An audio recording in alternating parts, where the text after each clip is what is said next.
శ్రోతలకు నమస్కారం. మన ఛానల్కు స్వాగతం. కథ చేతగాని వాడు. రచన గోగినేని మణిగారు. చేతగాని చవట బాజమ్మ.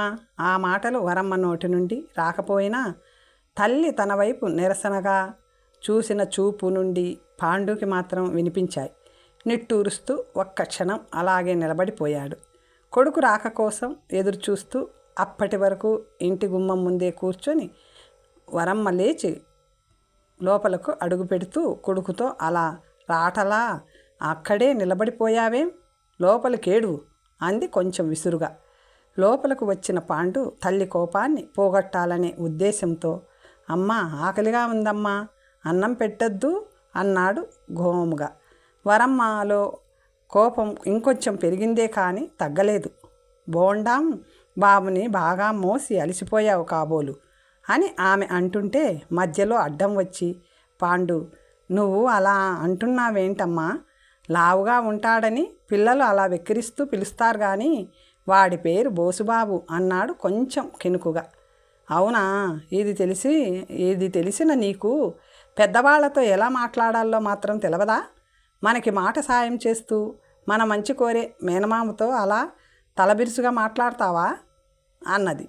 నాన్నైతే చుట్టాలకే కాదు ఊరిలో వాళ్లకు ఏ సాయం అడిగినా చేసేవాడా? అందుకేగా మంచోడనే పేరు తెచ్చుకున్నాడు. జబ్బు చేసి చనిపోయిన నాన్నని మామయ్య ఇప్పటికీ ఎన్నిసార్లు తప్పుపట్టాడో నీకు తెలుసుగా. తన చేతగానితనాన్ని నాకు వారసత్వంగా ఇచ్చిపోయాడని అంటుంటే నాకు కష్టం అనిపించి విసురుగాని జవాబు చెప్పాను. నిజమే, నన్నేమన్నా పర్వాలేదు, పట్టించుకోను. నాన్నను అలా అంటుంటే మాత్రం పాండు కంఠం రుద్ధమవటంతో మౌనంగా ఉండిపోయాడు మాటలు ఆపేసి.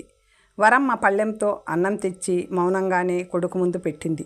వాడు చెయ్యి పెట్టకపోవటం చూసి తను తినకపోవటం వలననే అని గ్రహించి తను వడ్డించుకుని వచ్చి కూర్చుంది. భోజనాల తర్వాత పాండు ఏదో చెప్పబోతుంటే, ముందు పుస్తకాలు తీసి చదివి ఏడు అంది. ఆ తరువాత నిద్రపోయి ఏడుస్తాలే అన్నాడు పాండు తల్లిని నవ్వించాలని. ఆడి ఆశ నెరవేరలేదు. తండ్రి చనిపోయినప్పటి నుంచి మోడుబారిపోయిన ఆమె మోములో చిరునవ్వైనా చిగురించటం వాడు చూడనే లేదు. పాండు నిట్టూరుస్తూ పుస్తకాలు తెరిచాడు. గోడకి చెరిగిలబడి కూర్చున్న వరమ్మకి భర్త రాజయ్య గుర్తుకు వచ్చాడు. గుండె బరువెక్కగా గట్టిగా నిట్టూర్చింది. రాజయ్య ఉన్నంతకాలం ఆమెకి ఏ విషయంలోనూ చీకు చింత ఉండేది కాదు. ఉన్నంతలో ఏ లోటు రానివ్వకుండా చూసుకునేవాడు. ఉన్న కొద్దిపాటి భూమిలో కూరగాయలు సాగు చేస్తూ రాజయ్య పై పనులకు వెళ్ళేవాడు. ఆ పైన పచ్చగడ్డి అమ్మకము ఎంతో కొంత ఆదాయాన్ని తెచ్చిపెట్టేది. ఏదో తెలియని జబ్బుతో రాజయ్య అకాల మరణం చెందాక రాజమ్మ మీదే సంసార భారమంతా పడింది. ఒక్కడే కొడుకు కాబట్టి ఉన్న ఊళ్ళో అప్పటికి చదువు సాగిస్తున్నాడు. ఉంటున్న తాటాకుల పాకకి కొంచెం గట్టి గోడలు నిలబెట్టాలనే కోరికైతే ఉంది కానీ నెరవేరడం లేదు. ఆమెకు ముందు ఇంకా ఎన్ని విధాలైన ఖర్చులు ఉంటాయో, ఎలా నెట్టుకురావాలో అనే దిగులు ఆమె గుండెల్లో గూడు కట్టుకునే ఉంటుంది.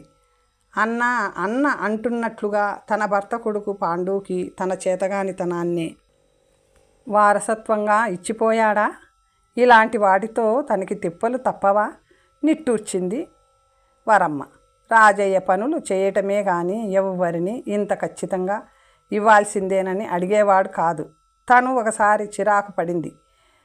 కష్టానికి తగ్గ ప్రతిఫలం ముక్కుపిండి వసూలు చేసుకోవాలి కానీ చేతగాని వాడిలా ఎంత ఇస్తే అంత తీసుకుంటావేంటయ్యా అని. అందరూ మన ఊరి వాళ్ళు అయిన వాళ్ళే భుజాల మీద చెయ్యేసే నెయ్యమే ఉంది కానీ ముక్కు పిండి వసూలు చేసే వ్యవహారం నా దగ్గర లేదు. అందుకే ఆనందంగా ఎంత ఇస్తే అంతే తీసుకోవటం అలవాటైంది అంటూ చిరునవ్వుతో ఇంకో మాట అన్నాడు. మీ నాన్న మన పెళ్ళికి 3 ఎకరాలు ఇస్తానని చెప్పి 3/4 ఎకరంతోనే సరిపెట్టేస్తే తగవు పెట్టుకోకుండా నిన్ను నెత్తిన పెట్టుకున్నానా లేదా? అబ్బో ఏమో అనుకున్నాను కానీ నీకు మాటలతో మెత్తగా వాతలు పెట్టడం వచ్చునే అంటూ కోపంగా చూడాలనుకుంది కానీ వీలు కాక నవ్వేసింది. అవును మరి, అతను తనను పువ్వుల్లో పెట్టినట్లుగా చూసే మాట నిజమే, కాదనటానికి లేదు. అంత మంచి మనిషిని తోడుగా ఇచ్చినట్లే ఇచ్చి ఆ భగవంతుడు తన దగ్గరకు తీసుకెళ్ళిపోయటానికి తొందరపడ్డాడెందుకో మరి. తన అదృష్టం అలా ఉంది. కొడుకైనా ప్రయోజకుడయ్యే సూచనలు కనిపించటం లేదు. ఇప్పటికీ చిన్నవాడే కానీ చేతగాని లక్షణాలు స్పష్టంగా కనిపిస్తున్నాయి అంటాడు కొడుకు గురించి. అన్నగారు అందుకు కారణాలు ఉన్నాయి. తమ దూరపు బంధువు కామయ్య తన ఆవును తమ పచ్చగడ్డి మడిలోకి తోలి ధేరగా మేత ఖర్చు తప్పించుకుంటున్నాడనే విషయాన్ని తమ చెవిని వేసి అతనికి తగిన శాస్తి చేసే పనిని పాండుకి పురమాయించాడు. వాడు చిన్నతనంలోనే కర్రసాము నేర్చుకుని గురి తప్పకుండా ఒడుపుగా కర్ర విసిరే నైపుణ్యము సంపాదించాడు. అంతేకాదు, పరుగు పెట్టాడంటే చువ్వలా దూసుకుపోతూ ఎంత దూరమైనా చిటికలో చేరగలగటం కూడా అతనికి అలవడిన విద్యే. అయితే పాండు మేనమామ చెప్పినట్లుగా కాకుండా పూర్తి వ్యతిరేకంగా ఆ పని చేశాడు. గురి చూసి ఆవు కాళ్ళెరగొట్టకుండా దాన్ని బయటకు అదిలించి వాళ్ళ ఇంటి దగ్గర ఓ పచ్చగడ్డి మోపు వేసి కామయ్య తల్లికి, మీ ఆవు రోజూ వచ్చి మా మడిలో గడ్డి మేస్తుందమ్మా, పాలిచ్చే ఆవుకి కడుపు నిండా తిండి పెట్టగలగాలి కదమ్మా అని చెప్పి వచ్చాడు. ఆ తరువాత తల్లితో కామయ్యకి శాస్తి చేయటానికి నోరు లేని జీవి కాళ్ళు విరగొట్టడం ఏమిటమ్మా, పాలిచ్చే ఆవును లేవకుండా చేసి వాళ్ళని శిక్షించడం కంటే ఇలా చేసిన సరిపోతుందని అనిపించింది మరి అన్నాడు. వరమ్మ ఏం మాట్లాడలేకపోయినా భూమన్న మాత్రం పాండు మీద ఇంత చేతగానే వాడివేంట్రా అంటూ అరిచాడు. పాండు రోజు బడి నుంచి వచ్చాక 4-5 మోపుల గడ్డి కొందరికి వాడుకగా వేస్తుంటాడు. అలాంటిది కామయ్యకి ఉచితంగా ఇచ్చి రావటం అతనికి బుద్ధి చెప్పినట్లెలా అవుతుందో భూమన్నకి అంతుబట్టలేదు. అందుకే పాండుని కోప్పడ్డాడు. ఆ రోజు తల్లికి సంతోషం కలిగించాలని పాండు గట్టిగా అనుకున్నాడు. అంది వచ్చిన అవకాశాన్ని ఉపయోగించుకుని ఇంటికి సిమెంటు గోడలు లేపి తల్లి కోరిక తీర్చి ఆనందం కలిగించాలనుకున్నాడు. అంతకుముందు 10 రోజుల క్రితం స్కూల్లో జరిగే పరుగు పందెం పోటీకి పాండు తన పేరు ఇచ్చాడు. ఎవరో ఆ ఊరి వాళ్లే తమ బంధువుల పేరు మీద 10th క్లాస్ పిల్లలకి పరుగు పందెం నిర్వహించి 10,000 రూపాయల అవార్డు ప్రకటించి ఇస్తుండటం జరుగుతుంది. ఆ సంవత్సరం పాండు పేరు ఇచ్చాక ఇక మిగతా పిల్లలెవరూ ముందుకు రాలేదు. ఒక్క బోసుబాబు అనే కుర్రాడు మాత్రం ఇచ్చాడు. దాంతో పాండుకి ఆ బహుమతి వస్తుందని అందరూ అనుకున్నారు. అందుకే ఆ వార్త కోసం ఎదురు చూస్తూ కూర్చున్న వరమ్మకి అన్నగారు భూమన్న వచ్చి తమ అంచనా తప్పిందని, బోసుబాబే గెలిచాడనే వార్త ఆమె చెవిన వేసి యథాప్రకారం పాండుని 4 మాటలని అతడు వెళ్ళిపోయాడు. కొడుకు గురించి అన్నగారు అన్న మాటలు గుర్తుకు రాగానే వరమ్మ కళ్ళు చెమర్చాయి. కళ్ళు తుడుచుకుంటున్న తల్లి దగ్గరకు వచ్చి, ఎందుకమ్మా ఏడుస్తున్నావు అంటూ ఆరా తీశాడు పాండు. మన నొసుట ఆ దేవుడు ఏడుపే రాసిపెట్టినప్పుడు ఏడవక ఇంకేం చేయాలి? కోపంగా ఉన్న వరమ్మ నిష్ఠూరంగా అంది. పాండు చిరునవ్వుతో చూశాడు. అందుకేనా నువ్వు ప్రతి మాటకి ఏడువు అని కలిపి చెబుతుంటావు? అయినా దేవుడు ఎప్పుడు ఎవరి నుదుట అలా రాయడమ్మా. ఒకవేళ రాసినా కానీ మనం నవ్వుతూ బతికేసి ఆ రాతను వమ్ము చేద్దాం, సరేనా? తల్లిని ఎలాగైనా నవ్వించాలని ప్రయత్నంతో అన్నాడు పాండు. చాలే, మాటలకేం తక్కువ లేదు. శక్తి చాలక గెలవలేకపోతే అనుకునేందుకు ఏమీ లేదు, కానీ నిర్లక్ష్యం వల్ల ఓడిపోవటం మాత్రం తప్పే అంది. నేను చెప్పేది కూడా కొంచెం వినమ్మా. అనుభవించిన వాళ్ళకే ఎదుటివారి కష్టం బాగా అర్థమవుతుందని నువ్వు అంటావుగా.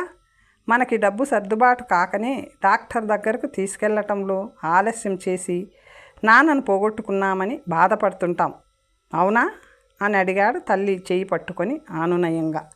అయితే ఆ రోజు పరుగు పందెంలో పాల్గొనటానికి నాతో పాటు బోసు కూడా పేరు ఇచ్చేసరికి మా వాళ్ళంతా పాండుతో చాలలేమని మేమందరం ఊరుకుంటే నువ్వేమిట్రా దొర్లుకుంటూ గెలిచేద్దామనే అనుకుంటున్నావా అని ఎగతాళి చేశారు.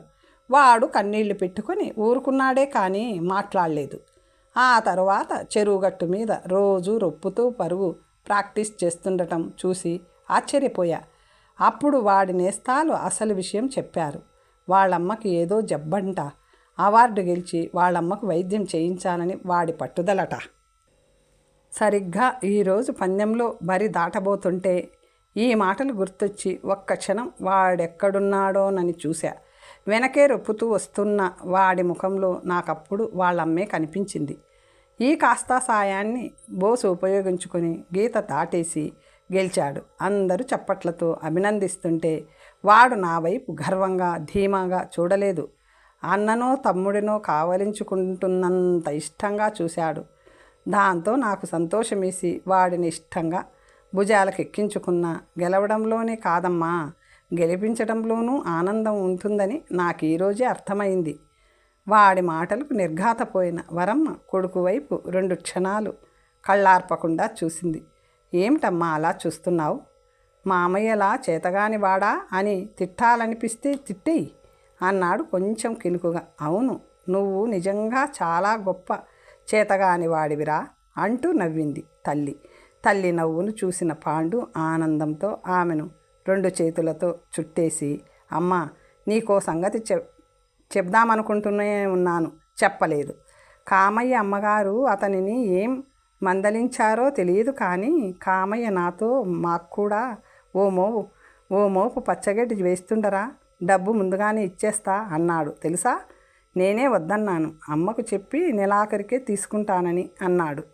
పగతో కాకుండా ప్రేమతోనూ మార్పు సాధించగలమనే విషయం ఇంత చిన్న వయసులోనే నీకెలా తెలిసిందిరా అన్నది వాళ్ళమ్మ. మీ నాన్న వారసత్వంగా అబ్బిన లక్షణమా? పర్వాలేదు, నిన్నందరూ చేతగాని వాడన్నా మంచిదే, నాకు దిగులేం లేదు మనసులోనే అనుకున్న వరమ్మ కొడుకును దగ్గరకు తీసుకొని నుదురు చుంబించింది. కథ సమాప్తం. మరొక మంచి కథతో తర్వాత కలుసుకుందాం.